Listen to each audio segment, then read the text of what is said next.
तो चलिए concentration terms में आगे चलते हैं। अभी तक क्या हमने देखा, परसेंटेज, पीपीएम और मोलैरिटी। अब हम देखने वाले हैं next concentration terms, that is normality. तो फोर्थ नंबर कंसंट्रेशन होगा हमारे पास नॉर्मेलिटी, जिसे हम कैपिटल एन से रिप्रेजेंट करेंगे।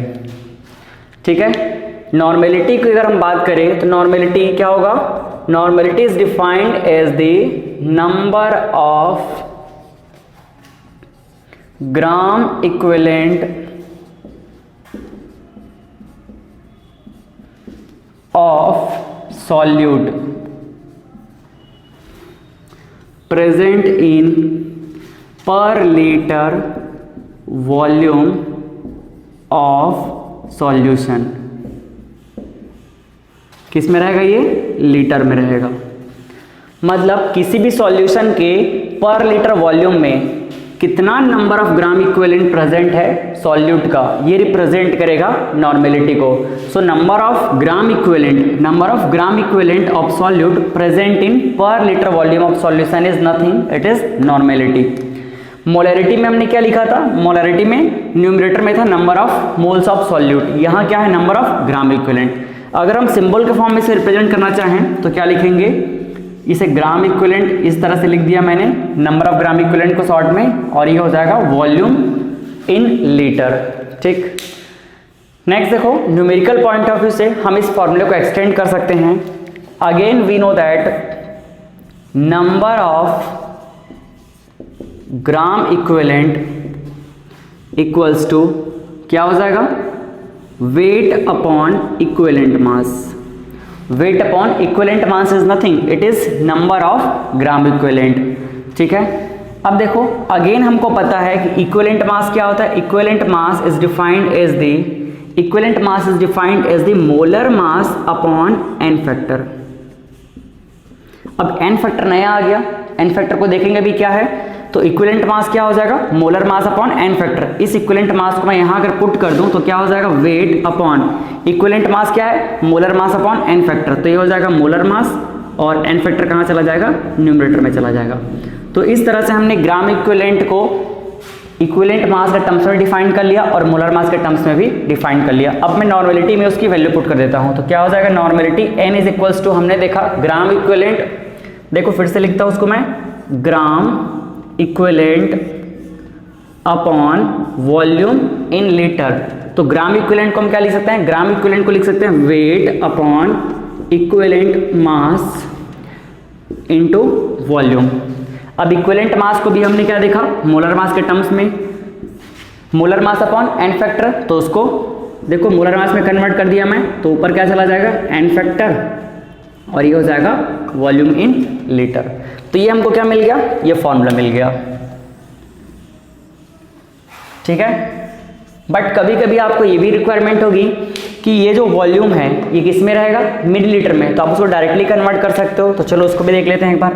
तो n इक्वल टू हम लिख सकते हैं यहाँ पर, अगर इक्विवेलेंट मास के टर्म्स में लिखें तो वेट इंटू ये 1000 अपॉन इक्विवेलेंट मास इंटू VmL, या फिर अगर हम इसके टर्म्स में लिखना चाहें तो weight into N factor into 1000 upon molar mass into VmL। ठीक है, तो हम इस तरह से भी नॉर्मेलिटी को VmL मतलब मिलीलीटर में भी डिफाइन कर सकते हैं। यहाँ हमको एक नया चीज मिला है, अगर हम मोलैरिटी और नॉर्मेलिटी में डिफरेंस देखें तो मोलैरिटी क्या था, weight of solute upon molar mass of solute into volume in litre. यहाँ पे एन फैक्टर एक्स्ट्रा इंक्लूड हुआ है, क्यों, क्योंकि यहाँ पर जो मास है ना वो क्या है, इक्विवेलेंट मास है। तो चलिए एन फैक्टर को हम समझ लेते हैं। एन फैक्टर क्या होगा, N factor is nothing, it is charge on compound, और you can say electron, number of electron transfer in compound. समझते हैं इसको। लेट सपोज अगर मैं बात करूं किसी कंपाउंड, एक कंपाउंड ले लिया मैंने NaCl, NaCl का अगर मेरे को एन फैक्टर जानना है तो कैसे देखेंगे, ये है Na+ और Cl-। NaCl इस तरह से डिस्ट्रीब्यूट होगा, इससे देख के समझ आ रहा है कि इन दोनों के बीच में कितने इलेक्ट्रॉन का ट्रांसफर हुआ है, एक इलेक्ट्रॉन का। तो यहाँ पर इसका जो एन फैक्टर है क्या होगा, एन फैक्टर होगा इसका 1। ठीक, अगर हम बात करें NaOH की, तो NaOH को देखो क्या लिख सकते हैं हम लोग, Na+ OH माइनस। कितने इलेक्ट्रॉन ट्रांसफर है? 1 इलेक्ट्रॉन ट्रांसफर हुआ है, तो इसका भी एन फैक्टर क्या हो जाएगा? 1। ठीक, एक और एग्जांपल ले लेते हैं, H2SO4। इसे हम कैसे डिस्ट्रीब्यूट करेंगे? H प्लस और SO4 2 माइनस में। तो यहाँ पर हाइड्रोजन 2 है तो 2 हो गया। कितने इलेक्ट्रॉन ट्रांसफर हुए? 2 इलेक्ट्रॉन। देखो यहाँ पे 2 इलेक्ट्रॉन, यहाँ भी 2 इलेक्ट्रॉन ट्रांसफर है दोनों के बीच में, तो इसका एन फैक्टर क्या हो जाएगा? 2। इस तरह से हम किसी भी कंपाउंड का एन फैक्टर कैलकुलेट कर सकते हैं। ठीक है, तो समझ आई सारी चीज़ें। तो हमको फार्मूला क्या याद रखना है? हमको फार्मूला याद रखना है ये वाला। कौन सा? स्पेशली इसमें भी हमको याद रखना है इन दोनों को। अगर एक आप याद रखते हो तो दूसरा तो ऑटोमेटिक याद हो जाएगा, है ना। तो फिर से समझते हैं एक बार। नॉर्मेलिटी क्या है? Normality is defined as the number of gram equivalent of solute present in per litre volume of solution. But gram equivalent क्या होता है हमको पता है, वेट अपॉन इक्विवेलेंट मास। तो यहाँ से हमने देखो normality n equal to gram equivalent upon volume in litre. यहाँ हमने ग्राम इक्विवेलेंट का वैल्यू क्या पुट कर दिया? Weight upon equivalent mass. ठीक है, अगर हम चाहें तो इक्विवेलेंट मास को मोलर मास में कन्वर्ट कर सकते हैं। क्या होता है? Equivalent mass equal to molar mass upon N factor. तो यहाँ से हमने फिर से कन्वर्ट कर दिया, इक्विवेलेंट मास का वैल्यू पुट किया तो molar mass upon N factor ऊपर चला जाएगा वो। तो फाइनली हमको ये फॉर्मूला मिला। अगर हम चाहें तो इसको मिलीलीटर में भी कन्वर्ट कर सकते हैं। उसके लिए क्या करेंगे? 1000 का मल्टीप्लाई कर देंगे। फिर हमने समझा एन फैक्टर क्या है। एन फैक्टर क्या है? किसी भी कंपाउंड में कितना चार्ज होता है, कितने इलेक्ट्रॉन का ट्रांसफर होने से वो बना हुआ है, वही क्या है? उसका एन फैक्टर है। तो देखो यहाँ पे NaCl में अगर हम बात करें तो Na प्लस Cl माइनस, एक इलेक्ट्रॉन का ट्रांसफर से NaCl बनता है। तो यहाँ पर एन फैक्टर क्या हो जाएगा? 1। NaOH में देखा हमने, यहाँ भी कितना है? एक इलेक्ट्रॉन का ट्रांसफर हुआ है, तो यहाँ भी N factor 1। Sulphuric acid H2SO4 में हमने देखा कितना है? H प्लस और SO4 2 माइनस, मतलब 2 इलेक्ट्रॉन का ट्रांसफर हुआ है, तो यहाँ एन फैक्टर कितना है? 2 है। ठीक, तो चलिए फिर इस पर हम कुछ न्यूमेरिकल सॉल्व कर लेते हैं। नोट कर लीजिए इसको। चलो अब हम न्यूमेरिकल सॉल्व करते हैं। फर्स्ट क्वेश्चन पढ़ रहा हूँ मैं। If 0.98 gram of H2SO4 are present in 500 ml solution, find normality. Question बोल रहा है कि 0.98 ग्राम H2SO4 किसी सॉल्वेंट में डिसॉल्व होकर के एक सॉल्यूशन फॉर्म करता है, जिस सॉल्यूशन का वॉल्यूम है 500 ml। तो आप उसकी नॉर्मेलिटी कैलकुलेट कर दीजिए। ठीक है, नॉर्मेलिटी क्या होता है? नॉर्मेलिटी का फॉर्मूला पहले मैं लिख लेता हूँ। N equal to weight upon molar mass into volume in litre, और ये एन फैक्टर। ठीक है, ये होता है फॉर्मूला। हमको नॉर्मेलिटी कैलकुलेट करना है, मतलब क्या क्या चाहिए हमको? सॉल्यूट का वेट चाहिए, सॉल्यूट का मोलर मास चाहिए, सॉल्यूट का एन फैक्टर चाहिए, और सॉल्यूशन का वॉल्यूम चाहिए। ठीक है, तो पहले आइडेंटिफाई कर लेते हैं सॉल्यूट क्या है। सॉल्यूट है यहाँ पर H2SO4, और ये किसी सॉल्वेंट में डिसॉल्व है, स्पेसिफाई नहीं है, जनरली वाटर रहता है, तो स्पेसिफाई नहीं है तो सॉल्वेंट बस लिख दिया मैं। और ये क्या फॉर्म करेगा? सॉल्यूशन फॉर्म करेगा। तो हमको इस सॉल्यूट का क्या क्या चाहिए? इस सॉल्यूट का हमको वेट चाहिए, मोलर मास चाहिए, और एन फैक्टर चाहिए। तो इसका वेट तो गिवन है। वेट कितना गिवन है? इसका वेट गिवन है 0.98 ग्राम। इसका एन फैक्टर भी हम कैलकुलेट कर सकते हैं। देखो कितने इलेक्ट्रॉन ट्रांसफर हो रहे हैं H2SO4 में। H2 देखो यहाँ पर H प्लस और SO4 2 माइनस बनेगा, मतलब 2 इलेक्ट्रॉन ट्रांसफर होगा, तो कितना हो जाएगा? N factor 2। हमने भी कॉन्सेप्ट में देखा भी था। ठीक है, चलो अब हम देखते हैं इसका मोलर मास कितना होगा। तो मोलर मास तो कैलकुलेट करना हमको आता है। देखो 2 है हाइड्रोजन, 1 है सल्फर, और 4 है ऑक्सीजन। ठीक है, सबका वेट यहाँ पर अगर पुट कर दे तो हमको आसानी से मिल जाएगा। तो कैलकुलेट कर लीजिए। 2 × 1 प्लस सल्फर का 32 प्लस 4 इंटू ऑक्सीजन का कितना हो जाएगा? ये 0 नहीं है, ऑक्सीजन है। ऑक्सीजन का कितना है? 16। ओवरऑल जब हम कैलकुलेट करेंगे तो मोलर मास हमको मिल जाएगा 98 ग्राम पर मोल। ठीक, ये मोलर मास भी हमको मिल गया सॉल्यूट का। देखो सारी चीज़ें मिल गई हमको सॉल्यूट के बारे में। अब हमको चाहिए सॉल्यूशन का। तो सॉल्यूशन का चाहिए हमको वॉल्यूम। वॉल्यूम कितना है? 500 ml है, बट हमको चाहिए लीटर में। तो VL इक्वल टू क्या हो जाएगा? 500 डिवाइड कर दिया मैंने इसको 1000 से, और ये बन गया लीटर में। ठीक, अब नॉर्मेलिटी की फॉर्मूला बस अप्लाई करनी है हमको, बाकी सबको सब कुछ मिल जाएगा। तो देखो यहाँ पे मैं अप्लाई कर रहा हूँ। नॉर्मेलिटी N इक्वल टू क्या हो जाएगा? Weight into N factor upon molar mass into volume in litre. चलो वैल्यू पुट कर दें।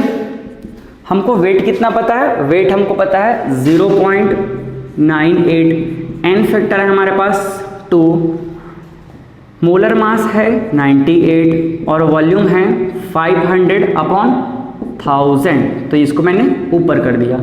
अब सॉल्व करने का बेसिक तरीका हमको पता है, पहले हम डेसिमल को हटा लेते हैं, फिर आराम से कैंसल आउट करेंगे। तो ये n इक्वल टू क्या हो जाएगा, ये हो जाएगा 98, ये हो जाएगा 2, ये हो जाएगा 1000। इस पॉइंट को हटाने की वजह से यहाँ पे क्या आ जाएगा 100 और ये हो जाएगा 98,500। ठीक, चलो कैंसिल करें। यहाँ देखो 98 कैंसिल हो गया। यहाँ से देख लीजिए 1020, 1020, 5 1 जा 5, 5 2 जा 10, जो बच गया उसे लिख लेते हैं। अब क्या बचा, 2 × 2 4, तो बचा 4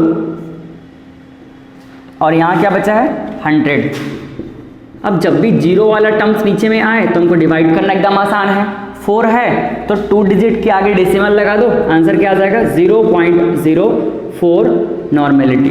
नॉर्मेलिटी का यूनिट क्या होगा, नॉर्मेलिटी का यूनिट यहीं से हम कैलकुलेट कर सकते हैं। देखो नॉर्मेलिटी क्या होता है, number of gram equivalent upon volume in litre. तो ग्राम इक्विवेलेंट अपॉन लीटर, यही होगा इसका यूनिट। ठीक है, देखो यहाँ से यूनिट भी हमने देख लिया, इसको मैं अलग से कर देता हूँ। ठीक, तो इसका यूनिट क्या हो जाएगा, ग्राम इक्विवेलेंट पर लीटर। ठीक, ये हमको मिल गया आंसर, ये हमारा आंसर है। क्लियर है। तो एक सिंपल क्वेश्चन था, इस तरह से हम सॉल्व कर सकते हैं। यहाँ पर एन फैक्टर हमारा एक नया चीज है। एन फैक्टर हम कैसे कैलकुलेट करेंगे, कितना इलेक्ट्रॉन ट्रांसफर हो रहा है ये हम देख लेंगे, फिर पता चल जाएगा एन फैक्टर। तो इस तरह से हमने ये न्यूमेरिकल सॉल्व कर लिया। चलिए हम अगला क्वेश्चन देखते हैं। चलिए अब हम देखते हैं अगला numerical. Find the mass of sodium hydroxide present in 500 ml of semi normal solution. देखो ये अच्छा क्वेश्चन है, इसमें सेमी नॉर्मल बोला गया है, तो समझते हैं इसके बारे में। पहले तो मैं कुछ आपको काम की चीज़ें बता देता हूँ। जैसे कि हमने देखा था मोलरिटी का यूनिट मोलर होता है, और मोलर में हमने देखा था कि अगर बाई मोलर बोले इसका मतलब मोलरिटी ट्वाइस है, अगर सेमी मोलर बोले इसका मतलब मोलरिटी क्या है, हाफ है। सेम चीज़ यहाँ पे भी अप्लाई होती है। तो सब इंपॉर्टेंट टर्म्स देख लेते हैं। अगर ये बोले बाई नॉर्मल, बाई नॉर्मल इसका मतलब क्या है, नॉर्मेलिटी 2 है। अगर ये बोले सेमी नॉर्मल, सेमी मतलब हाफ, तो क्या हो जाएगा, नॉर्मेलिटी हाफ है। अगर ये बोले डेसी नॉर्मल, तो इसका मतलब नॉर्मेलिटी 10 टाइम्स डिवाइड है। अगर ये बोले सेंटी नॉर्मल, इसका मतलब नॉर्मेलिटी 100 टाइम्स शॉर्ट है। ठीक है, ये आप नोट कर लीजिएगा। चलिए क्वेश्चन को सॉल्व करते हैं। क्वेश्चन में बोला है सोडियम हाइड्रोक्साइड किसी सॉल्वेंट में प्रेजेंट होकर के सॉल्यूशन बना रहा है, कितना 500 ml।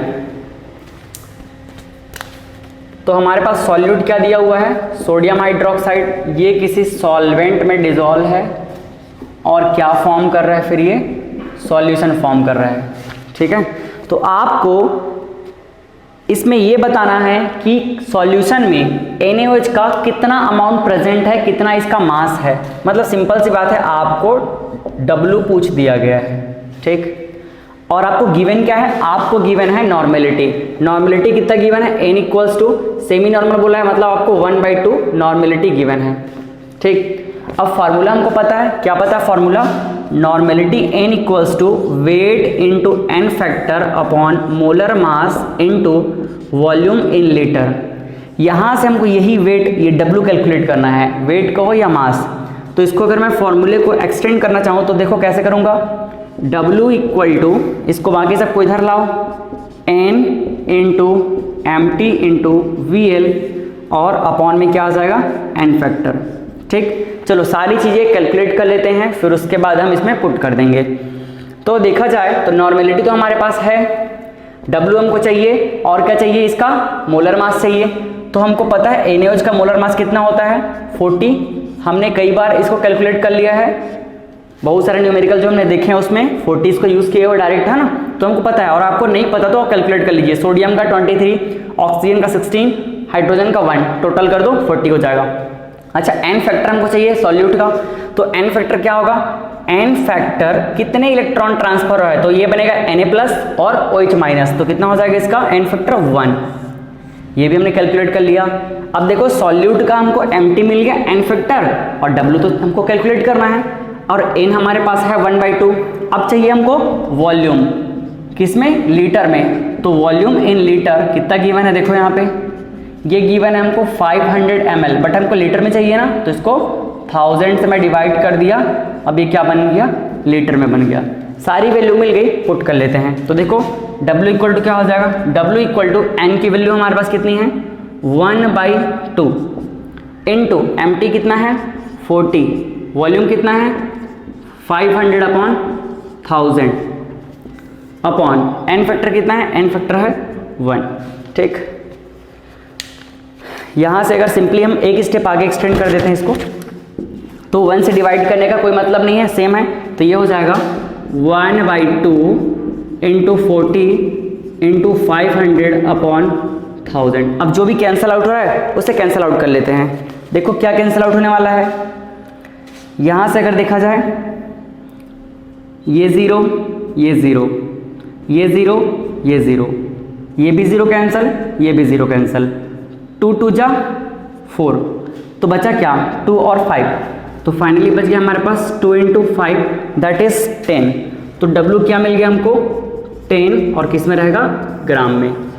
तो ये जो सॉल्यूशन बना है, इस सॉल्यूशन में कितना ग्राम सॉल्यूट प्रेजेंट है, 10 ग्राम सॉल्यूट। इस तरह से कैलकुलेट कर सकते हैं। हमने इसमें क्या सीखा, अगर ये बोले बाई नॉर्मल तो नॉर्मलिटी 2 है, अगर बोले सेमी नॉर्मल नॉर्मलिटी हाफ है, अगर बोले डेसी नॉर्मल तो नॉर्मलिटी 1/10 टाइम्स रिड्यूस है, सेंटी नॉर्मल बोले तो n/100 है, मतलब 100 टाइम्स रिड्यूस है। बाकी हमको तो एकदम सिंपल सी बात है, नॉर्मलिटी के फॉर्मूला पता है, वहाँ से हमने इसको कैलकुलेट कर लिया। ये था हमारा फॉर्मूला, इस फॉर्मूला को मैंने एक्सटेंड कर दिया और फाइनली हमने कैलकुलेट कर लिया। ठीक है, चलिए आप और नॉर्मलिटी पे क्वेश्चन सॉल्व कीजिएगा। अगर कुछ डाउट रहे तो मुझे कमेंट पे बताइएगा। अब हम देखते हैं फॉर्मेलिटी के बारे में। तो अब हम देखने वाले हैं next concentration terms, that is formality. तो 5th नंबर का कंसंट्रेशन टर्म्स है फॉर्मेलिटी, जिसे हम कैपिटल F से रिप्रेजेंट करेंगे। So what is formality? Formality is defined as the number of gram formula mass, number of gram formula mass of solute present in per liter volume of solution। किस में रहेगा ये, litre में। तो formality क्या है, किसी भी सॉल्यूशन के 1 लीटर वॉल्यूम में किसी सॉल्यूट का कितना number of gram formula mass present है, वही कहलाएगा formality. Formality is defined as the number of gram formula mass of solute present in per litre volume of solution. अगर हम इसको शॉर्ट में रिप्रेजेंट करना चाहें तो ऐसे लिख सकते हैं, ग्राम फार्मूला मास को शॉर्ट में मैं लिखता हूं FN, और ये हो जाएगा वॉल्यूम इन लीटर, तो FN/VL। बट हमको न्यूमेरिकल पॉइंट ऑफ व्यू से इसको एक्सटेंड करना है, तो ये क्या हो जाएगा, देखो gram formula mass, number of gram formula mass that is FN, क्या हो जाएगा ये FN equal to weight upon formula mass, formula mass FM, या फिर इसी फार्मूले मास को हम कहते हैं वेट अपॉन ऑब्जर्व मोलर मास। आपको याद आ रहा होगा जब नॉर्मेलिटी पढ़ रहे थे, जब मोलरिटी पढ़ रहे थे तो वहां मैंने एम्प्टी का मतलब बताया था थ्योरेटिकल मोलर मास। तो थ्योरेटिकल मोलर मास और ऑब्जर्व मोलर मास दोनों क्या है, कभी कभी ये दोनों सेम भी हो सकता है और कभी कभी अलग भी हो सकता है। अभी हम जस्ट एक न्यूमेरिकल सॉल्व करेंगे, वहां मैं समझाऊंगा कि दोनों में डिफरेंस क्या है। तो for number of gram formula mass क्या हो जाएगा, वेट अपॉन फॉर्मूला मास, या फॉर्मूला मास को हम क्या बोलते हैं, ऑब्जर्व मोलर मास। क्या कहते हैं, ऑब्जर्व मोलर मास। यहां लिख देता हूं मैं, एफ एमओ इक्वल टू क्या है, ऑब्जर्व मोलर मास। ठीक, चलिए इस वैल्यू को अगर हम पुट कर दे कहाँ, फॉर्मेलिटी पे, तो क्या मिल जाएगा हमको, F इक्वल टू हमारे पास है F N upon V L. तो एफ एन की वैल्यू क्या है, एफ एन की वैल्यू आप चाहो तो वेट अपॉन या तो फॉर्मूला मास लिख सकते हो इनटू वी एल, या फिर आप चाहो तो ऑब्जर्व मोलर मास लिख सकते हो। तो W अपॉन ये हो जाएगा observe molar mass into we L. तो सारी की सारी बातें एक ही है, आपको जो पसंद आए उसको आप माइंड में रख लीजिए। या तो आप वेट अपॉन फॉर्मूला मास कहो या फिर आप वेट अपॉन ऑब्जर्व मोलर मास कहो। ठीक है, इसमें डिफरेंस अभी हम जस्ट देखेंगे। अगर आप इसको चाहो तो मिलीलीटर में भी कन्वर्ट कर सकते हो। क्यों, क्योंकि हमारे क्वेश्चन में मोस्टली मिलीलीटर में गिवन होता है। तो ये क्या हो जाएगा, देखो formality F equal to weight upon formula mass, weight upon formula mass and volume in millilitre.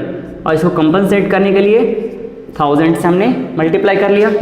यहाँ देखो वेट, अब अगर हम मोलर मास, ऑब्जर्व मोलर मास के टर्म्स में लिखें तो क्या हो जाएगा, VmL और यहाँ 1000 से मल्टीप्लाई।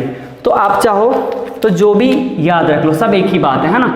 मैं प्रीफर करूँगा आप इसको माइंड में रख लीजिए, wait upon molar mass into volume in litre, क्योंकि मिलीलीटर में तो हमको अगर गिवन रहेगा तो उसको लीटर में कन्वर्ट करना आता ही है, तो कोई टेंशन की बात नहीं है ना। इसको नोट कर लीजिए आप। चलिए फिर एक न्यूमेरिकल सॉल्व करते हैं। तो चलिए हम फॉर्मेलिटी पे एक न्यूमेरिकल सॉल्व करते हैं जिसमें हम ऑब्जर्व मोलर मास का कॉन्सेप्ट समझेंगे। क्वेश्चन रीड कर रहा हूं मैं, 6.10 gram of benzoic acid is dissolve in benzene to form 500 ml solution, then find out the formality. देखो आपको क्वेश्चन में फॉर्मेलिटी कैलकुलेट करने के लिए बोला गया है, और फॉर्मेलिटी का फॉर्मूला मैं यहाँ पे लिख देता हूँ। क्या होता है, weight upon observe molar mass volume in litre. ठीक है, ये हमारा फॉर्मूला है। अब क्वेश्चन में क्या बोला है, क्वेश्चन में बोला है कि 6.10 ग्राम बेंजोइक एसिड बेंजीन में डिसॉल्व होता है और सॉल्यूशन फॉर्म करता है। तो बेंजोइक एसिड क्या है, देखो यहाँ पे बेंजोइक एसिड का फॉर्मूला लिखता हूँ मैं, बेंजोइक एसिड का फॉर्मूला है C6H5COOH। इस बेंजोइक एसिड को हम किस में डिसॉल्व करते हैं, बेंजीन में। ये है बेंजीन, बेंजीन का फॉर्मूला क्या होता है, C6H6, और ये दोनों मिलकर क्या फॉर्म करते हैं, एक सॉल्यूशन फॉर्म करते हैं, जिस सॉल्यूशन का वॉल्यूम कितना गिवन है, VL इक्वल टू 500 ml। हमको आगे इसको लीटर में कन्वर्ट करने की रिक्वायरमेंट होगी, तो अभी से कर लेते हैं। ये क्या हो जाएगा, 500 अपॉन 1000, और ये लीटर में कन्वर्ट हो गया। ठीक है, अगर हम इसके फॉर्मेलिटी कैलकुलेट करना चाहते हैं तो हमको पहला तो वेट चाहिए, किसका, सॉल्यूट का। तो सॉल्यूट का वेट कितना गिवन है देख लेते हैं। सॉल्यूट का वेट गिवन है, इस सॉल्यूट का weight W equal to given है 6.10 ग्राम। ठीक, अब हमको चाहिए ऑब्जर्व मोलर मास, किसका, सॉल्यूट का। तो यहाँ पे एक छोटा सा कॉन्सेप्ट बता रहा हूँ, समझना। जब हम बेंजोइक एसिड या फिर एसिटिक एसिड को बेंजीन में डिसॉल्व करते हैं तो इसकी खास केमिकल प्रॉपर्टी होती है, वो दोनों, इनके जो 2 मॉलिक्यूल्स होते हैं, इनके 2 मॉलिक्यूल्स मिल करके एक मॉलिक्यूल बना लेते हैं, मर्ज हो जाते हैं, कंबाइन हो जाते हैं, और इस कॉम्बिनेशन को हम कहते हैं डाइमराइजेशन। ये जो प्रोसेस हुआ है क्या कहते हैं, इसको डाइमराइजेशन कहते हैं। और जो 2 मॉलिक्यूल मिल करके एक मॉलिक्यूल बनाते हैं उसे हम कहते हैं डाइमर। यहाँ पे देखो समझते हैं इसको, ये डाइमराइजेशन का कॉन्सेप्ट क्या है, डाइमर कैसे बनेगा।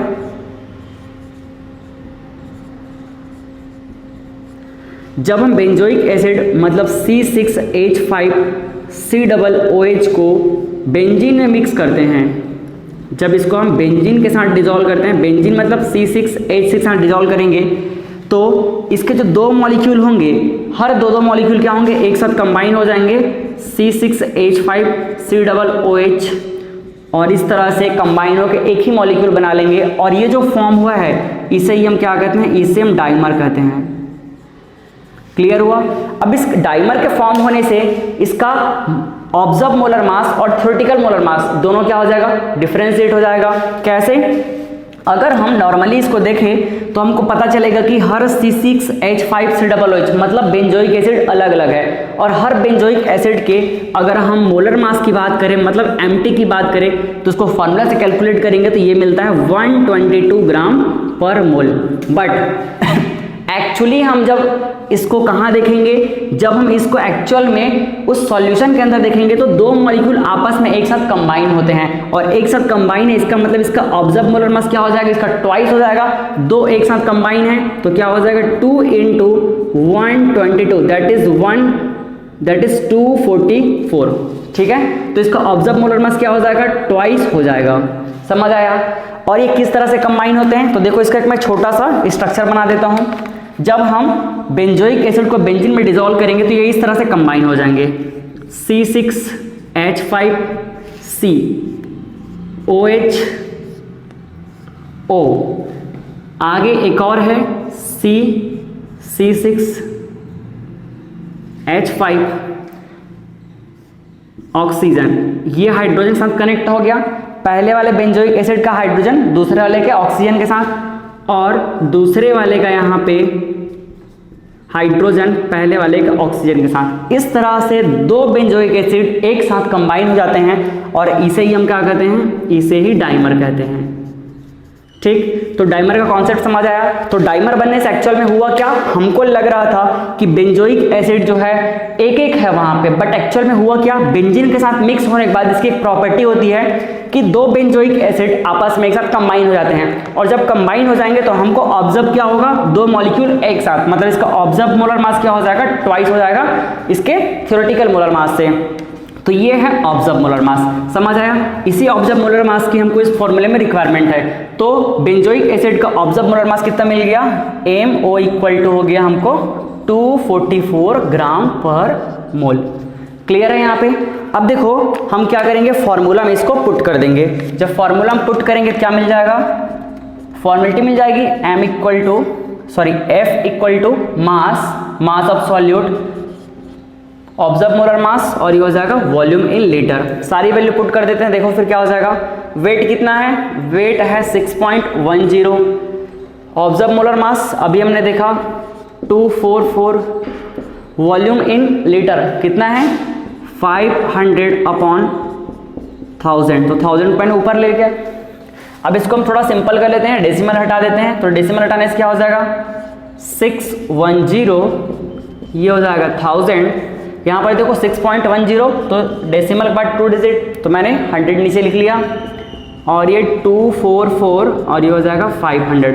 अब इसको सिंप्लीफाई कर लेते हैं, देखो सिंप्लीफाई करें, 1 0 कैंसिल, 2 0 कैंसिल, 1 0 कैंसिल, 2 0 कैंसिल, 5 1 जा 5, 5 2 जा, सिंपल सी बात है, 500 है और 1000 2 टाइम्स डिवाइड हो गया।